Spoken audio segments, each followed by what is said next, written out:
आता वळूया मॅच 2 वर. आजचा दुसरा सामना भारतसाठी खूप महत्त्वाचा असणार आहे आणि तो सामना आहे India women versus Netherland women. इंडियाने पाकिस्तानला 64 रन्सनी हरवत टुर्नामेंटची परफेक्ट सुरुवात केली होती.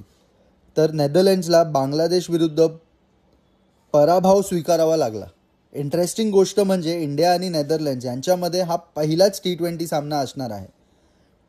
टीम सिलेक्शनबद्दल बोललं झालं तर पाकिस्तान विरुद्ध भारती फुलमलीला संधी देण्यात आली होती, तर याष्टिका भाटिया बाहेर होती.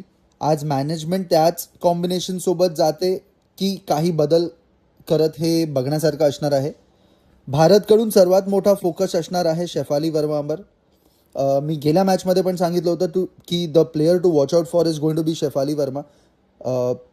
यावर्षी शेफालीकडून तिच्या स्टँडर्डनुसार मोठी इनिंग्स पाहायला मिळाली नाही आहे. पाकिस्तान विरुद्ध सुद्धा ती फक्त 6 रन करून आऊट झाली होती.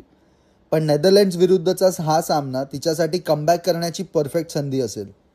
नेदरलँड्सकडून कॅप्टन बॅबेट दे लेंड ही प्लेयर की असणार आहे. बांगलादेश विरुद्ध संघ संकटात असताना तिने अर्धशतक मारून रिस्पेक्टेबल स्कोअरपर्यंत पोहोचवलं होतं नेदरलँड्सला.